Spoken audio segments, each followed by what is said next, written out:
அனைவருக்கும் இனிய மாலை வணக்கம். சிம்ஸ் ஹாஸ்பிட்டல் வடபழனி வழங்கும் ஹலோ டாக்டருடைய மறு ஒளிபரப்பிற்கு அனைவரையும் அன்போடு வரவேற்கின்றேன். இன்றைய நிகழ்ச்சியில் குழந்தைகள் நல அறுவை சிகிச்சை நிபுணர் மருத்துவர் சதீஷ் முத்துசாமி அவர்களை சந்திச்சு நம்ம பேசிட்டு இருக்கோம். வணக்கம் டாக்டர். வணக்கம். முதல்ல குழந்தைகளுக்கான அறுவை சிகிச்சை அப்படிங்கிறதே இப்பதான் கேள்விப்படுற மாதிரி இருக்கு. ஆனா நீங்க ஏற்கனவே சொன்னது மாதிரி 50 வருடத்திற்கு முன்புல இருந்தே இது இருக்கு அப்படின்னு சொல்லிட்டு இருந்தீங்க. இந்த குழந்தைகள் நல அறுவை சிகிச்சை அப்படிங்கிறதுல என்ன மாதிரியான சிகிச்சைகள்லாம் முதல்ல அடங்கும்னு சொல்லுங்களேன். குழந்தைகளுக்கு பெரும்பாலும் ஏற்படுற அறுவை சிகிச்சைக்கு தேவைப்படுற வியாதிகள் பிறவிலேயே ஏற்படுறது கஞ்சனிட்டல் டிஃபெக்ட்ஸ் என்று குறிப்பிடும். அதாவது குழந்தை உருவாகிற பருவத்தில், அதாவது கருவாக இருக்கிற பருவத்திலேயே இப்போல்லாம் அல்ட்ராசவுண்ட் ஸ்கேன் மூலியமாக கண்டுபிடிக்கிறாங்க. நிறைய உறுப்புகளில் இப்போ கிட்னியாக இருக்கட்டும், இல்லை ஹார்ட்டாக இருக்கட்டும், இதில் இருக்கிற சில குறைபாடுகள், இப்போ ப்ளூ பேபின்னு பிறக்கிறது நம்ம கேள்விப்பட்டிருக்கோம். அது ஹோல் இந்த ஹார்ட் அப்படின்னு சொல்கிறது. அது மாதிரி இருக்கிற குறைபாடுகள் கூட இப்போ குழந்தை கருவில் இருக்கும்போது கூட கண்டுபிடிக்க முடியுது. ஸோ இந்த மாதிரி குழந்தைகள் பிறக்கும்போது அந்த குழந்தைக்கு தேவைப்படுற அறுவை சிகிச்சைகள், ஸோ எந்த உறுப்பாக வேணால் இருக்கட்டும், அது மூளையாக இருக்கலாம், இல்லை நம்ம இதயமாக இருக்கலாம், இல்லை கிட்னியாக இருக்கலாம். ஸோ இது மாதிரி தேவைப்படுற அறுவை சிகிச்சைகளுக்கு தான் குழந்தைகள் அறுவை சிகிச்சை நிபுணர்கள் உருவானார்கள். அது 1965 நம்ம தமிழ்நாட்டில் தான் முதல்ல, சென்னையில் தான் இன்ஃபேக்ட் அரசு குழந்தைகள் மருத்துவமனையில் தான் முதல்ல கோர்ஸ் ட்ரைனிங்கே ஆரம்பித்தாங்க. அடுத்த வருஷம் அவங்க 50 வருஷம், தட் இஸ் கோல்டன் ஜூப்ளி கொண்டாட போகிறாங்க. ஸோ இந்த ஸ்பெஷாலிட்டி உருவானது இந்தியாவில் சென்னையில் தான் முதல் முறையாக. தொடர்ந்து பேசணும் டாக்டர். ஒரு நேயர். ஹலோ டாக்டர், வணக்கம். ஹலோ வணக்கம்மா, எங்க இருந்து பேசுறீங்க? நான் கேகேநகர்ல இருந்து பேசுறேன் மேடம். என்ன சந்தேகமா? டாக்டர் கிட்ட கேளுங்க. வணக்கம்மா, சொல்லுங்க. என் குழந்தைக்கு 10 months ஆகுதுங்க சார். சரிம்மா. 5 months அடிக்கடிக்கு எனக்கு ஸ்டொமக் பெயின் இருக்கு, வயிறு தொட்டாலே அழுதான் சார். இப்போ குழந்தைக்கு 10 மாதம் ஆகுதுன்னு சொல்கிறீங்க. 5 மாதத்துலேருந்து குழந்தைங்களுக்கு வயிற்று வலி இருக்குதுங்க. ஸோ 5 மாதம் வரைக்கும் நீங்கள் தாய்ப்பால் தான் ஃபுல்லாக கொடுத்துட்டு இருந்தீங்களா? இப்போ மற்ற உணவுகள்லாம் என்னென்ன ஆரம்பிச்சிருக்கீங்கம்மா? காத்தால இட்லி, பருப்பு சாதம் அந்த மாதிரி யூஸ் பண்ணிட்டு இருக்கேன். சரிம்மா. ஸோ குழந்தைக்கு வயிற்று வலின்றது நீங்கள் எப்படி இது பண்ணுறீங்க? எப்படி நீங்கள் அவன் யூகிக்கிறீங்க? நீங்கள் குழந்தை அழுதுகிட்டே இருக்கான், இல்லை என்ன சிரமங்கள் ஏற்படுது? வாந்தி இருக்கா, இல்லை வெளிக்கு போகிறதுல எதுவும் சிரமம் இருக்கா? இல்ல, வயிறு தொட்டா அழுகுறான் சார். அப்புறம் வெளியில போகும்போது மோஷன் போறதுக்கு ரொம்ப அழுகுறான் சார். ரொம்ப சிரமப்பட்டு போகிறான். ஆமா சார். ஸோ குழந்தைக்கு நீங்கள் பார்த்தீங்கன்னா இது ஒரு பழக்கத்தினால, அதாவது நீங்கள் நீங்கள் என்ன மாதிரி உணவு கொடுக்குறீங்களோ அதில் தேவைப்பட்ட நீர், அதாவது தண்ணீர் கொடுக்க வேண்டும். இது இருந்ததுன்னா குழந்தை வெளிக்கு போகும்போது அது சாஃப்டாக இருந்துச்சுன்னா இந்த மாதிரி வலியோ இல்லை வேதனையோ ஏற்படாது. ஸோ குழந்தைக்கு டைஜஷன் எல்லாம் நல்லா ஈஸியாக சுலபமாக ஏற்பட்டுச்சுன்னா இது மாதிரி வலி ஏற்படாது. ஸோ மெயினாக நீங்கள் பார்த்தீங்கன்னா கேஸ் உருவாகிறதுனால தான் வயிற்று வலி வருது. ஸோ அது நம்ம குழந்தை எப்படி என்ன மாதிரி உணவு சாப்பிட்றானோ அது மாற்றினா போகிறோம். இது நீங்கள் ஒரு குழந்தைகள் நல மருத்துவர் உங்களுக்கு கரெக்டாக சொல்ல முடியும் உங்களால். நன்றிம்மா, நன்றி டாக்டர். இப்போ இவங்க கேட்டது மாதிரி நிறைய பேருக்கு நான் தாய்ப்பால் மட்டும்தான் கொடுக்குறேன், மற்ற உணவுகள் இன்னும் தொடங்கலை, ஆனாலும் இந்த மாதிரியான பிரச்சனைகள் இருக்கு அப்படின்னு. தாய்ப்பால்லே போதுமான அளவுக்கு நார் சத்து இருக்கு, அதுவே ஒரு மிக சிறந்த உணவு தான் அப்படின்னு டாக்டர் சொல்லுவாங்க. ஆனா அதை தாண்டி குழந்தைகளுக்கே இந்த வயிற்று பிரச்சனைகள் வருது. குழந்தைங்களுக்கு 6 மாதம் பருவம் வரைக்கும் தாய்ப்பாலை தவிர வேற எதுவும் தேவையில்லை. குடலும் அந்த அளவுக்கு தான் அதுக்கான மெச்சூரிட்டி இருக்கு. அது தாய்ப்பாலை தான் ஹேண்டில் பண்ண முடியும். ஸோ ஃபஸ்ட்டு 6 மாதங்களில் வேறு எதுவும் உணவுகள் நம்ம கொடுக்க வேண்டிய அவசியம் இல்லை. இன்ஃபேக்ட் குடிநீர், அதாவது வாட்டர் கூட நம்ம ப்ரிஸ்கிரைப் பண்ணுறது கிடையாது. குழந்தைங்களுக்கு 6 மாதம் வரைக்கும் தண்ணி கூட கொடுக்க வேண்டாம். தாய்ப்பால்லே போதுமான அளவு தண்ணீர் இருக்கிறது. ஆனால் 6 மாதத்துக்கு அப்புறம் குழந்தை வளர்ச்சி தேவைப்படுறதுக்கான சப்ளிமெண்டல் ஃபுட்ஸ், அதெல்லாம் நம்ம வீட்டில் என்னென்ன உணவுகள், நம்ம அரிசி, நம்ம சவுத் இந்தியாவில் பார்த்தீங்கன்னா நம்ம நிறைய அரிசி மூலியமாக தான் நம்ம இது பண்ணுறோம். ஸோ இப்போ அவங்க சொன்னாங்க இட்லி கொடுக்குறோம் அப்படின்னாங்க. இதெல்லாம் நம்ம வீட்லேயே ஹோம் பேஸ்ட் ஃபுட்ஸ் தான் நம்ம நிறைய ரெக்கமெண்ட் பண்ணுறோம். இப்போ நிறைய பேர் என்ன நினைக்கிறாங்கன்னா ரெடிமேடாக பேக்கேஜாக ரொம்ப ஈஸியாக இருக்குது, சுலபமாக இருக்குன்னு சொல்லி பண்ணி கொடுக்குறாங்க. அது என்ன தான் பேலன்ஸ்டாக அவங்க நார்ச்சத்தோ இல்லை அதுக்கு தேவைப்பட்ட வைட்டமின்ஸோ கொடுத்தாலும் அது ஒரு பேக்கேஜிங்கில் வரதுனால அது அதுக்கான என்ன சொல்கிறது, அதில் கரெக்டாக அதோட மிக்சிங் இதெல்லாம் கரெக்டாக செய்யணும். அதில் தண்ணி சரியாக மிக்ஸ் பண்ணலைன்னா ஆப்வியஸ்லி நம்மளுக்கு இந்த குழந்தைக்கு தேவைப்படுற குடிநீர் கிடைக்க மாட்டேங்குது. ஸோ இதெல்லாம் மாறுறதுனால தான் இந்த வயத்துக்கான பிரச்சனைகள்லாம் வருது. தொடர்ந்து பேசணும் டாக்டர். ஒரு நேயர். ஹலோ டாக்டர், வணக்கம். வணக்கம், என் பேர் அசோக். எங்க இருந்து பேசுறீங்க அசோக் சார்? பாண்டிச்சேரியில இருந்து பேசுறேன். நல்லது. என்ன சந்தேகம் டாக்டர் கிட்ட கேளுங்க. வணக்கம் சார், சொல்லுங்க. என்னுடைய பேரனுக்கு வயசு 4 ஸ்டார்ட் ஆயிடுச்சு சார். Okay sir. சமீபத்துல ஒரு 6 மந்த் பேக் வந்து சளி மார்பிள் அதிகமா இருக்குன்னு சொல்லிட்டு இங்க ஹாஸ்பிட்டல்ல காமிச்சு அவங்க ட்ரீட்மெண்ட் எல்லாம் எடுத்தாங்க. சரி சார். இரும்பல் அதிகமா இருக்குன்ட்டு கண்ட்ரோல் ஆகலன்ட்டு. ஓகே. அதுக்கு வந்து டியூபி இருக்குமான்னு டவுட் பட்டு வாயில டியூப் போட்டு சளி எடுத்து டெஸ்ட் பண்ணாங்க. Okay sir. அது எல்லாமே நார்மல்னு வந்துச்சு, ஒன்றும் பிரச்சனை இல்லை, இப்போ கண்ட்ரோல்ல இருக்கு, அதெல்லாம் ப்ராப்ளம் இல்லை. அந்த டியூப் போட்டு எடுத்த பிறகு ஒரு 10 நாள் கழிச்சு நாக்குல சென்டரா ஒரு சின்னதா கட்டி உருவாயிருக்கு. ஓகே. அடிப்பகுதியிலையா மேல் பகுதியிலையா சார்? மேல் பகுதியில வெள்ளையும் சிவப்பும் கலந்த மாதிரி. ஓகே. சின்னதா இருக்குதான், ஒன்றும் பெருசு இல்லை, ஆனா அது ஏதாவது பிரச்சனையான்றது டவுட் பண்றாங்க. இது வந்துட்டு யூஸ்வலாக நீங்கள் சொல்கிற மாதிரி டிஸ்கிரைப் பண்ணுறது வந்துட்டு நாக்களோட மேல் பகுதியில் வந்திருக்கு. அதுவும் வந்து ஒரு ப்ரொசீஜர், அதாவது வந்து அந்த குழந்தைக்கு வந்துட்டு இந்த பிராங்கோஸ்கோப்பின்ற முறையில் பண்ணி அவங்க வந்து டெஸ்ட் எடுத்திருக்காங்க. இதுக்கப்புறம் வந்தது அப்படின்னா அது குழந்தைய பார்க்க வேண்டிய அவசியம் இருக்குது. குழந்தைங்கள மருத்துவரில் நீங்கள் பார்க்குறது அவசியம். இது என்ன மாதிரி கட்டின்றது, என்ன தன்மைன்றது பார்த்து அவங்க அறிஞ்சு தான் வந்து இதுக்கு வந்து தேவைப்பட்ட வைத்தியத்தை அவங்க சொல்லணும். நன்றி சார். டாக்டர் மற்றொரு நேயர். ஹலோ டாக்டர், வணக்கம். ஹலோ வணக்கம். ஹலோ சொல்லுங்க மேடம். எங்க இருந்து பேசுறீங்க? மதுரை மாவட்டம் திருப்பூர்ல இருந்து பேசுறேன் மேடம். நல்லது சார். என்ன சந்தேகம் டாக்டர் கிட்ட கேளுங்க. குழந்தைக்கு வந்து 6 மாசம் ஆகுது மேடம். பையன் சரியா தூக்க மாட்டேங்கிறேன் மேடம். நைட்டு 10 மணில இருந்து 2 மணி வரைக்கும் தான் தூங்குறேன். இப்போ தூக்கமே இல்லை. இப்போ குழந்தைக்கு என்ன வயசுன்னு சொன்னீங்க? குழந்தைக்கு 6 மாசம் ஆகுது சார். 6 மாசம் ஆகுது. குழந்தைக்கு இப்போ வந்து என்ன தாய்ப்பால் மட்டும் கொடுத்துட்டு இருக்காங்களா, மற்ற உணவுலாம் ஆரம்பிச்சுறாங்க? அது போக இட்லி கொடுக்குறாங்க சார். சரி, இப்போதான் வந்து மற்ற உணவுலாம் தொடங்கியிருக்காங்க. ஸோ குழந்தை வந்து எவ்வளோ தூக்கம் வந்து இருக்கும் அப்படிங்கிறது வந்துட்டு நீங்கள் பார்த்தீங்கன்னா குழந்தையோட தூக்கத்துக்கு வந்து இது பண்ணுறதுன்னா பசி ஒன்று, ரெண்டாவது வேறு என்ன வயிற்றுக்கு ஏற்படுற கோளாறுகள். இப்போ வந்து வயிற்றில் ஜீரணம் சரியாக ஆகலை, கேஸ் உருவாயிருக்கு அப்படின்னாலும் குழந்தை தூங்குறதுல வந்துட்டு கொஞ்சம் டிஸ்டர்பன்ஸ் ஏற்படும். ஸோ இது வந்து ஒரு அறுவை சிகிச்சை தேவைப்பட்ட ஒரு குறைபாடு மாதிரி தெரியல. பட் இதில் வந்து நீங்கள் வந்து என்ன கண்காணிக்கணும்னா வந்து குழந்தைக்கு போதிய அளவு உணவு கிடைக்கிறதா, அவன் ஒன்றுக்கு சரியாக போகிறானா வெளிக்கு சரியாக போகிறானான்னு பார்த்தீங்கன்னா போகிறோம். குழந்தைங்கள மருத்துவர்களே உங்களுக்கு வந்து இதை வந்து சரிப்படுறதுக்கு உங்களுக்கு வந்துட்டு அட்வைஸ் கேட்டிங்கன்னா போகிறோம், அவங்க கரெக்டாக சொல்லிடுவாங்க இதை பற்றி. நன்றி சார். டாக்டர் மற்றொரு நேயர். ஹலோ டாக்டர், வணக்கம். ஹலோ, நான் ரம்யா சென்னையில இருந்து பேசுறேன். என்ன சந்தேகமா கேளுங்க டாக்டர் கிட்ட. மேம், நான் வந்து 9 மந்த்ஸ் கன்சீவா இருக்கேன். 5th மந்த் வந்து எனக்கு ஸ்கேன் பண்ணி பார்த்தாங்க. பாப்பாவோட ரைட்டு கிட்னி வந்து நீர் கட்டி இருக்கு அப்படின்னு சொன்னாங்க. சரிம்மா. சரி, ஓகே, இது 2 மந்த்ஸ் போட்டோம், மறுபடியும் ஸ்கேன் பண்ணி பார்க்கலாம், கம்மியாகுதா பார்க்கலாம்னாங்க. சரிம்மா. ஆக்சுவலா மறுபடியும் 2 மந்த்ஸ் கழிச்சு பார்த்தா அது பெருசாகிட்டே தான் வருது. சரிம்மா. இப்ப வந்து என்ன கேட்டாங்கன்னா குழந்தை பிறந்தப்புறம் தான் சரி பண்ண முடியும் அப்படின்னாங்க. இப்ப லாஸ்ட் 1 மந்த்துக்கு முன்னாடி ஸ்கேன் எடுக்கும்போது லெஃப்ட் ஹேண்ட் சைடும் வந்து அந்த மாதிரி சிம்டம்ஸ் தெரியுது அப்படின்னு சொல்லியிருக்காங்க. இது குழந்தை பிறந்தப்புறம் ஆபரேஷன் பண்ணுமா இல்ல குழந்தை பிறந்தப்புறம் நார்மலா கிளியர் ஆயிடுமா? நல்ல கேள்விமா. இந்த குழந்தைக்கு இப்போ வந்து இப்போ எவ்வளவு மாசம் கர்ப்பமா இருக்கீங்க? இப்போ நீங்க எத்தனை மாசம் ஆச்சு உங்களுக்கு? 5 மாசம். சரி, அதனால இப்போ நீங்கள் வந்து முதல்ல பார்த்தீங்கன்னா அந்த 20 வாரம், அதாவது அந்த 4 மாதம் இருக்கிற வந்து ஸ்கேன் தான் ரொம்ப முக்கியமான ஸ்கேன். அது வந்துட்டு டார்கெட் ஸ்கேன் என்று குறிப்பிடுவார்கள். அந்த ஸ்கேனில் வந்துட்டு இந்த மாதிரி கிட்னியில் வீக்கம் ஏற்பட்டிருக்கு அப்படின்னா அது வந்து ஹைட்ரோனெஃப்ரோசிஸ் ஆர் பெல்வியக்டேசிஸ்ன்னு குறிப்பிடுறோம். இதில் வந்து என்னென்னா இந்த கிட்னியில் வர வீக்கங்கள் வந்துட்டு போக போக வந்து எந்த சைஸில் உருவாகுது, ரொம்ப வீக்கம் அதிகமாகுதா இல்லை குறையுதான்னு பார்க்குறதுக்கு தான் திரும்பி உங்களுக்கு ஸ்கேன் எடுக்க சொல்லியிருக்காங்க. இப்போ ஒரு பக்கம் மட்டும் இருந்ததுன்னு சொல்லி இப்போ இன்னொரு பக்கமும் இருக்குது அப்படின்னு சொல்கிறாங்க. இதில் வந்து பயப்படக்கூடிய விஷயம் ஒன்றும் கிடையாது. குழந்தை பிறந்ததுக்கப்புறம் ஒரு வாரம் குழந்தைக்கு ஆனதுக்கப்புறம் கண்டிப்பாக திரும்பி வந்து ஸ்கேன் ரிப்பீட் பண்ணி பார்க்கணும். அதாவது கண்டிப்பாக வந்து குழந்தை பிறந்ததுக்கப்புறம் குழந்தைக்கு இந்த ஸ்கேன் பண்ணி பார்க்கணும். அதில் அந்த வீக்கம் எந்த அளவுக்கு இருக்குதுன்னு பார்த்துட்டு அதுக்கான தேவையான டெஸ்ட் பண்ண வேண்டிய அவசியம் இருக்குமா. இது வந்து அறுவை சிகிச்சை தான் தேவைப்படணும்னு கிடையாது. பெரும்பாலான குழந்தைகள், அதாவது 90% குழந்தைங்களுக்கு வந்து இந்த மாதிரி வந்து ஏற்படுற வீக்கங்கள்லாம் வந்து தானாகவே குறைஞ்சு ஒன்றுமே அறுவை சிகிச்சை தேவைப்படுற வாய்ப்பு ரொம்ப கம்மி. ஒரு 10% குழந்தைங்களுக்கு மட்டும்தான் இந்த மாதிரி வந்து இதில் வந்து இந்த வீக்கம் ரொம்ப ஜாஸ்தியாக இருக்குது. அது குழந்தையோட கிட்னிலேருந்து வர டியூப்பில் வந்து அடைப்பு இருந்ததுன்னா அதை வந்து நீக்கிறதுக்கான அறுவை சிகிச்சை தேவைப்படலாம். ஸோ நீங்கள் வந்து பயப்படக்கூடிய விஷயம் ஒன்றும் கிடையாதுமா இதில். நன்றிம்மா. டாக்டர் மற்றொரு நேயர். ஹலோ டாக்டர், வணக்கம். ஹலோ, வணக்கம் மேடம். நான் தஞ்சாவூர்ல பேசுறேன் மேடம். என்ன சந்தேகமா கேளுங்க டாக்டர் கிட்ட. சார் வணக்கம் சார். வணக்கம் சார். பெண் குழந்தை 3 வயசு ஆகுது. சரிம்மா. குழந்தை பாத்தீங்கன்னா நெஞ்சு வந்து ரொம்ப பள்ளமா இருந்தது சார், நெஞ்சுக்குள்ளேயே. சரிம்மா. நடுப்பகுதியில்.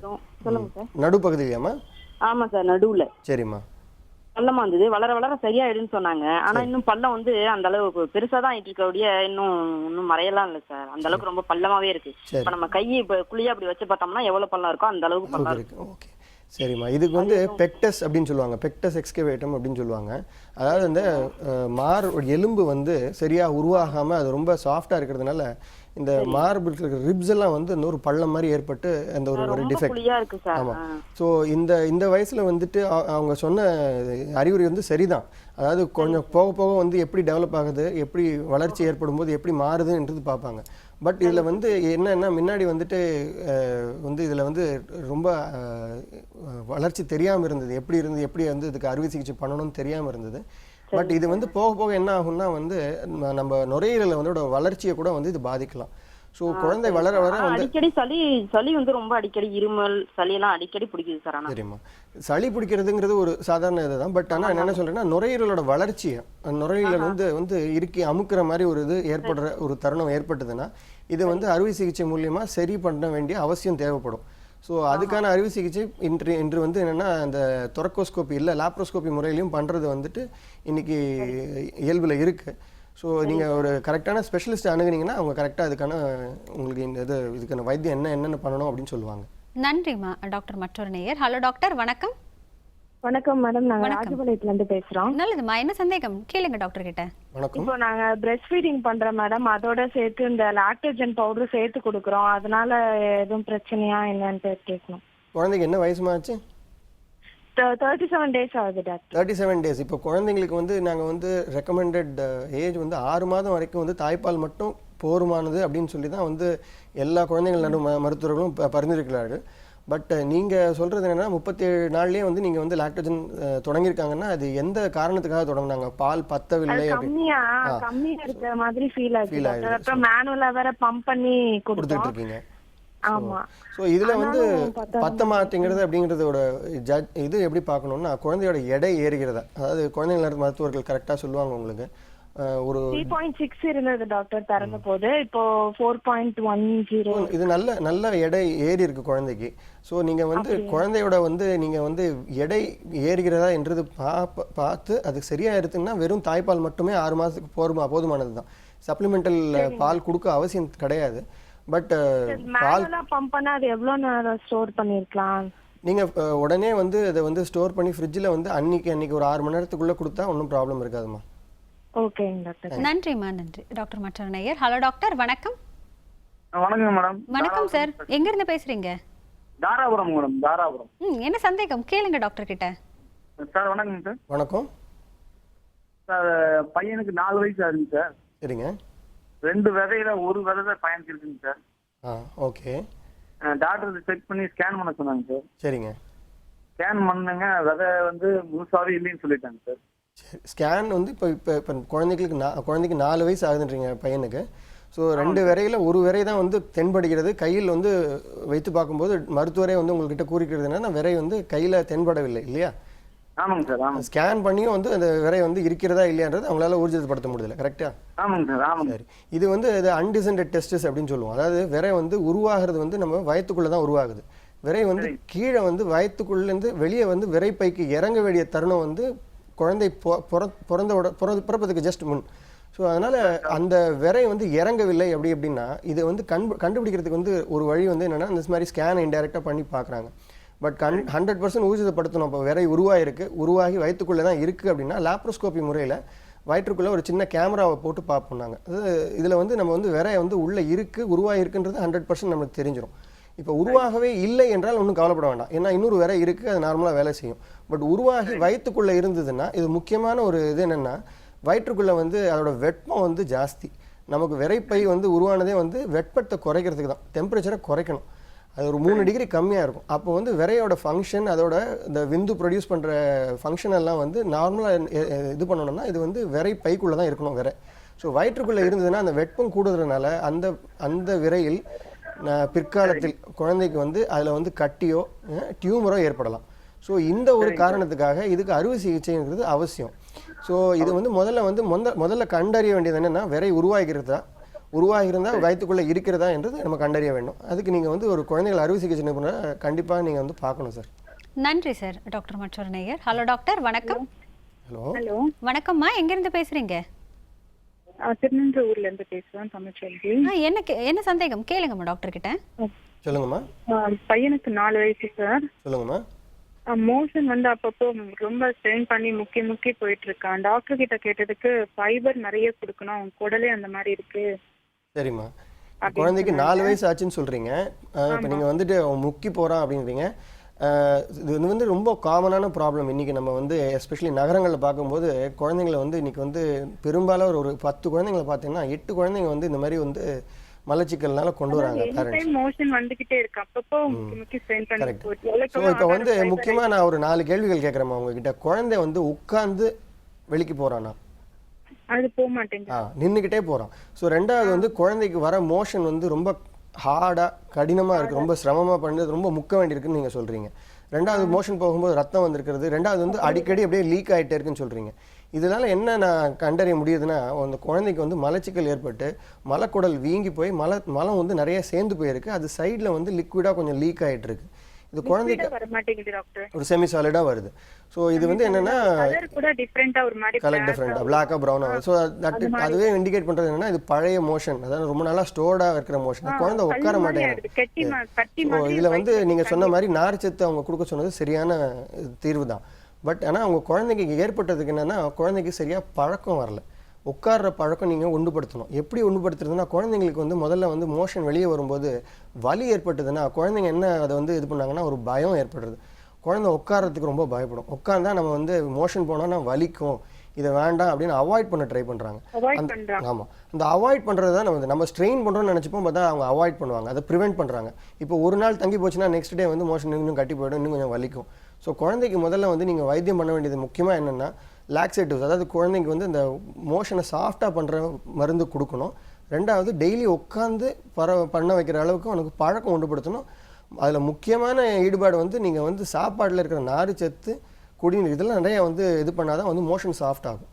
ஸோ இது வந்து நார்ச்சத்து பார்த்து கொடுத்தாதான் அந்த மோஷன் கரெக்டாக அப்பப்போ போயிட்டு அவுட் ஆகிட்டே வருது. உங்கள் குழந்தைங்களுக்கு வந்துட்டு ஏதாவது சொல்கிறேன்னா, இது வந்து நீங்கள் வியாதின்னு எடுத்துக்கிட்டிங்கன்னா இதை வந்து நீங்கள் வந்து ட்ரீட் பண்ணிக்கிட்டே இருக்க போகிறீங்க. பட் ஆனால் பழக்கம் வந்து நீங்கள் கொண்டு வந்தீங்கன்னா உங்கள் பழக்க வழக்கங்களை மாற்றிக்கிட்டு அதை குழந்தைங்களுக்கு கொடுக்க வேண்டிய நார்ச்சத்து கரெக்டாக கொடுத்துக்கிட்டு நிறையா தண்ணி குடித்தாங்கன்னா குழந்தைங்களுக்கு மோஷன்ஸ் ஈஸியாக சிரமமாக இல்லாமல் போகும்.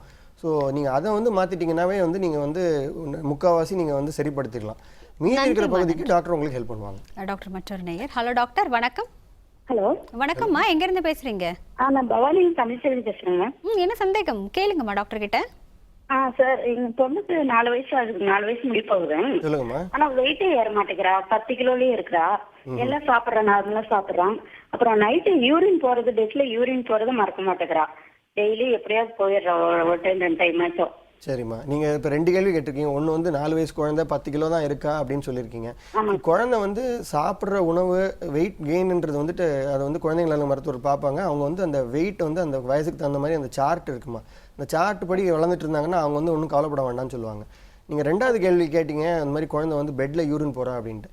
இது வந்து ரெலவெண்ட் கேள்வி. இப்போ எனக்கு என்னென்னா, குழந்தைங்களுக்கு வந்துட்டு இந்த ஒன்றுக்கு போகிற ஹேபிட் வந்து நம்ம வந்து மாற்றணுமா. எப்படின்னா, பகல் டைமில் வந்து நம்ம வந்து குழந்தைங்களுக்கு வந்து என்ன சொல்லிக் கொடுக்கணும்னா, குழந்தைங்கள இப்போ 4 வயசு குழந்தைக்கு வந்துட்டு ஒரு 180 ml தான் வந்து அவனோட பிளாடரோட கெப்பாசிட்டி இருக்கும், அதோட கொள்ளளவு அவ்வளோதான் இருக்கும். அவங்க குடிக்கிற தண்ணி கிட்டத்தட்ட ஒரு 1.5 லிட்டர் குடிக்கிறாங்க அப்படின்னா அடிக்கடி வந்து ஒன்றுக்கு போக வேண்டிய அவசியம் இருக்குது பகல் டைமில். அதான் குடிக்கிறது இல்லை அப்படின்னா அது வந்து அவாய்ட் பண்ணுறான்னு அர்த்தம். அது பகல் டைமில் வந்து அவாய்ட் பண்ணி ஒரு பழக்கம் வந்திருக்கு. இப்போ நீங்கள் ப்ரீ ஸ்கூலோ இல்லை அந்த நர்சரிக்கு அமிச்சிங்கன்னா குழந்தைங்க வந்து இந்த பகல் டைமில் ஒன்றுக்கே போகிறது கிடையாது. காலையில் போனாங்கன்னா வந்து ஒரு ஒரு கழிவறைக்கு போனோம் அப்படின்னா அந்த கழிவறை பார்த்தா அவங்களுக்கு பயம் ஏற்படுது. உட்கார்றதுக்கு அவங்களுக்கு வந்துட்டு குழந்தை போய் இருந்து ஒன்றுக்கு இருக்கிறதுக்கே பயப்படுறாங்க. ஸோ பகல் டைமில் அடக்கி வர பழக்கத்தினால நைட்டு வந்து ஈஸியாக வந்து இந்த மாதிரி பெட் வெட்டிங் வருது. இந்த சிறு வயசில் வந்து இப்போ என்னென்னா, யூஸ்வலாக நம்ம பழக்க வேண்டியது என்னென்னா, அடிக்கடி போய் பிளாடரை எம்டி பண்ணணும் அப்படின்னு நம்ம சொல்லிக் கொடுக்கணும். குழந்தைங்க வந்து கார்ட்டூன் பார்க்குறாங்க, கார்ட்டூன் பார்த்துக்கிட்டு அந்த பிரேக்கில் வந்துட்டு கரெக்டாக போய் வந்து அவசரமாக போய் கொஞ்சோண்டு இருந்துட்டு வந்துடுறாங்க. அதுக்கப்புறம் வந்துட்டு திரும்பி வந்து உடனடியாக வந்து ஒரு 10-15 நிமிஷத்துக்குள்ளே திரும்பி இன்னொரு வாட்டி போயிருக்காங்க நிறைய பேர் பெரியவங்க சொல்லுவாங்க. இது வந்து இதே தான் ஹோல்டிங் ஹேபிட்னு சொல்லுவோம் நாங்கள். இந்த ஹோல்டிங்கை வந்து அவாய்ட் பண்ணிங்கனாவே பகல் டைமில் வந்து நீங்கள் வந்து குழந்தைய வந்து அடிக்கடி நீ போய் வந்து ஒரு 2 ஹவர்ஸ்க்கு ஒரு தடவை போய் எம்டி பண்ண சொன்னீங்கன்னாவே ஆட்டோமேட்டிக்காக வந்து என்ன ஆகும்னா குழந்தைக்கு அந்த ஹேபிட் வந்துடும் போய் எம்டி பண்ணுறதுக்கு. நன்றிம்மா, நன்றி டாக்டர். இப்போ இந்த மாதிரி மோஷன் போகாமல் இருக்கிறதோ இல்லை அடிக்கடி சிறுநீர் கழிக்கிறதோ ஒரு பிரச்சனை, அண்ட் இது வந்து ஒரு பழக்கத்தினால வர்றது அப்படின்னு சொன்னீங்க. அந்த மாதிரி வேற என்னென்ன நோய்கள்லாம் இல்லை பிரச்சனைகள்லாம் பழக்கத்தின் அடிப்படையில் வருங்கிறத சொல்லுங்க. அதுக்கு முன்னாடி ஒரு சின்ன பிரேக் எடுத்துக்கலாம். நேர்ல நிகழ்ச்சியை தொடர்வதற்கு முன்பாக ஒரு சிறிய இடைவேளை.